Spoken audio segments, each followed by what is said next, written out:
Let's start with just moving around your spreadsheet. You can use arrow keys to move from cell to cell, but if you use Control and an arrow key, you can jump to the end of your data or to the next set of data. Here we're going to hit Control down and jump to the end of the data, and then Control right and go all the way to the right side, and then Control up and Control left, we'll go back to where we were. If you use Control and Shift at the same time, it will highlight the data. So here we're going to do Control Shift right, and then we go back, and Control Shift down, and then right. We'll highlight all the data. Next, we're going to go from worksheet to worksheet. You'll use Control, page down to go to the next worksheet, page down. And to go to the previous worksheet, you'll do Control, page up.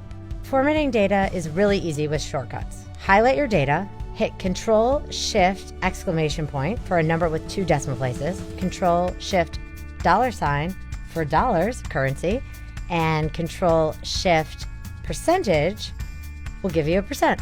Now let's talk about locking cells, one of the most important things in building your formulas. Here I have some data on a bunch of people and a total for everyone. If I want to calculate the percent, I want to take this person's total divided by everyone's total. But when I copy it down, I want this cell to lock on everyone's total in B17. So when I drag the formula down, the numerator moves, but the denominator doesn't. We need $ for this. I need a $ before the B to lock the column and a $ before the 17 to lock the row. The trick is F4. If you hit F4, it'll lock that cell. So when you drag it down, you'll see that the numerator's moved, but the denominator is locked on B17.